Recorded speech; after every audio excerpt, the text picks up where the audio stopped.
राधे राधे भक्तों, आपका स्वागत है हमारे चैनल भक्ति कथा संग्रह में। आज हम आपके सामने प्रस्तुत करने जा रहे हैं उत्पन्ना एकादशी व्रत की कथा। युधिष्ठिर की बात सुनकर भगवान श्री कृष्ण बोले, हे युधिष्ठिर, सतयुग में मूर नामक एक भयंकर दैत्य था। वह बड़ा बलशाली और भयानक था।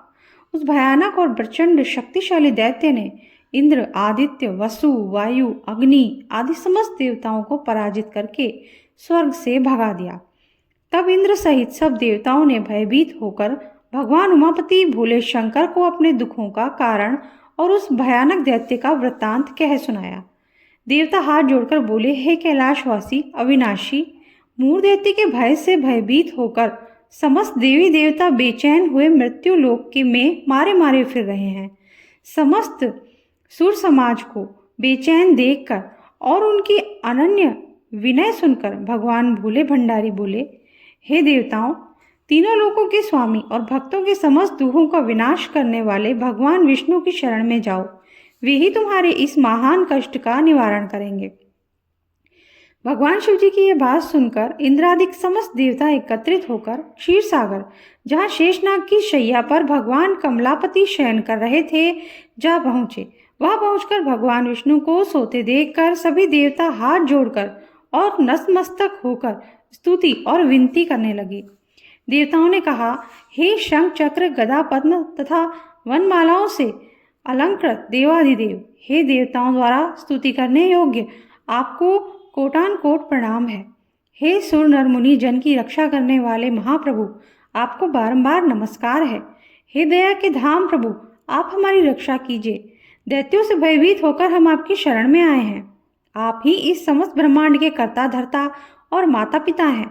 आप ही उत्पत्ति और पालन करता तथा संहार करने वाले और सबको शांति प्रदान करने वाले हैं। आकाश और पताल भी आप ही हैं। आप ही हम सबके पितामह सूर्य, चंद्र, अग्नि, वायु, ब्रह्मा, हव्य, कव्य, मंत्र, तंत्र, यज्ञमान, यज्ञ कर्म करता और भोक्ता भी आप ही हैं। आप सर्वव्यापक हैं। आपके अतिरिक्त चर अचर कुछ भी नहीं है। हे महाप्रभु, दैत्य मूर ने हमें पराजित करके स्वर्ग से भगा दिया। हम सब देवता इधर उधर मारे मारे फिर रहे हैं। सो हे मधुसूदन, आप उन दैत्यों से हम सबकी रक्षा कीजिए, रक्षा कीजिए, रक्षा कीजिए। देवताओं की यह विनती सुनकर भगवान कमलापति बोले, हे सुरों, ऐसा मायावी दैत्य कौन है? उसमें ऐसा कितना बल है कि वह किसके आश्रय है और वह कहाँ रहता है? यह सब मुझे कहो। भगवान विष्णु की यह बात सुनकर देवराज इंद्र बोले, हे प्रभु, प्राचीन काल में नाड़ीजंग नाम का एक राक्षस था।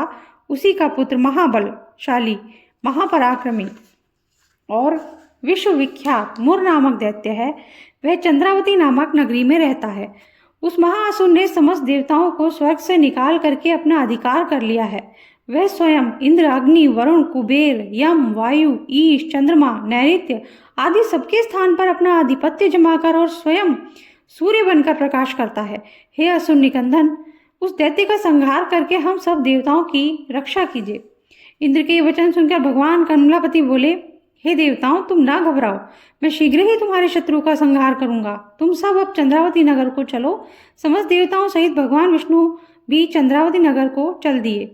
उस समय दैत्यराज मूर दैत्य सेना सहित युद्ध भूमि में बड़े अभिमान से गरज रहा था। उस महादैत्य की घोर गर्जना को सुनकर सब देवता भयभीत होकर चारों दिशाओं में भाग खड़े हुए। यह देखकर स्वयं भगवान विष्णु रणभूमि में पहुंच गए। भगवान कमलापति को रणभूमि में देखकर दैत्य दल ने नाना प्रकार के अस्त्र शस्त्रों से भगवान विष्णु पर प्रहार किया। भगवान ने यह देखकर अपने तीखे बाण छोड़े, जो नागों की तरह से लहराते हुए जाकर दैत्यों के अंगों को बीनने लगे। सभी दैत्य उनके हाथों से मारे गए। केवल दैत्यराज मूर ही जीवित बचा था। दैत्यराज मूर अविचल भाव से भगवान के साथ युद्ध करता रहा। यह देख सुर समाज अत्यंत बेचैन होने लगा। भगवान जो कि तीक्ष्ण बाण उसके शरीर में मारते, वे उसके अंगों में पुष्पों के समान लगते थे। शस्त्रों से उस महादैत्य का शरीर छिन्न भिन्न हो गया था, परंतु वह फिर भी युद्ध करता रहा। तत्पश्चात भगवान और दैत्य का मल्ल युद्ध होने लगा। इस प्रकार 10,000 वर्षों तक दोनों का युद्ध हुआ, परंतु वह महाबली दैत्य फिर भी पराजित नहीं हुआ। तब भगवान उस मूर दैत्य से लड़ते लड़ते थक करके बद्रिकाश्रम को चले गए। वहां पर हेमवती नाम की एक सुंदर गुफा थी। विष्णु भगवान उस गुफा में विश्राम करने लगे। वह गुफा 12 योजन लंबी थी और उसका एक ही द्वार था। दैत्यराज मूर भी भगवान का पीछा करते हुए उस गुफा पर पहुंच गया। वह दैत्य भगवान विष्णु को सोया देखकर उन्हें मारने के लिए उद्यत हुआ। वह अभी मारने का प्रयत्न ही कर रहा था कि उसी क्षण विष्णु भगवान के शरीर से एक अति तेजस्वी तथा अत्यंत प्रभावशाली कन्या अस्त्र शस्त्र धारण किए हुए उत्पन्न हुई। उस कन्या के बल पराक्रम को देखकर आश्चर्यान्वित हुआ मूर उसके साथ युद्ध करने लगा।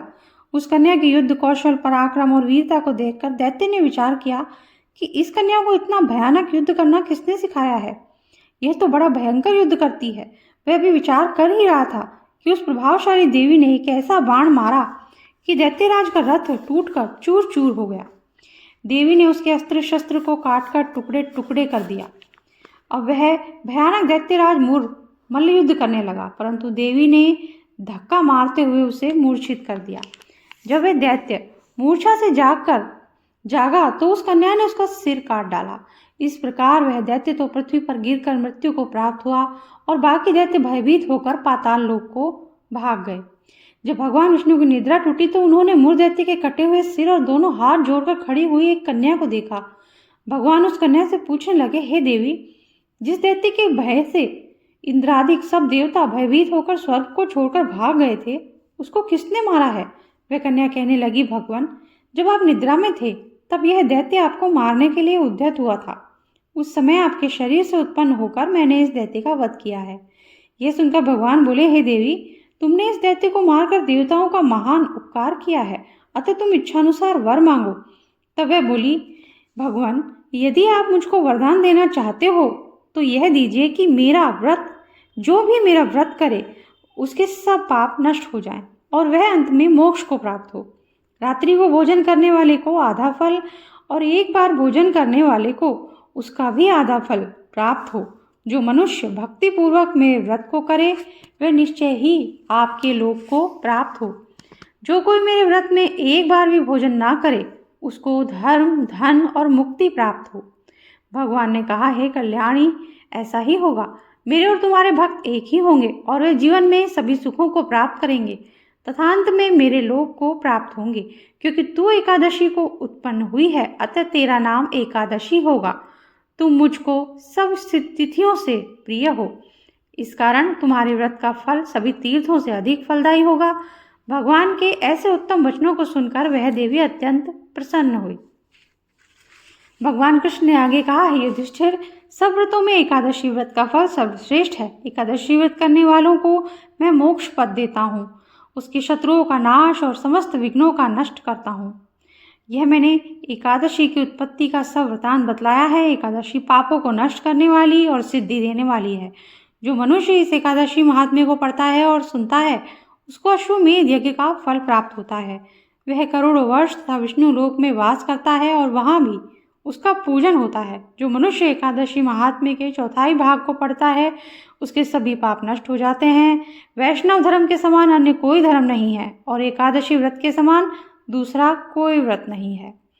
इसी के साथ आज की ये कथा हम यहीं समाप्त करते हैं। अगर आपको अच्छी लगी हो तो लाइक ज़रूर कीजिएगा, आगे भी शेयर कीजिएगा, चैनल को सब्सक्राइब कर दीजिए, बेल आइकन प्रेस कर दीजिए ताकि हमारे आगे आने वाले वीडियोस भी आपको आसानी से मिल सकें। राधे राधे।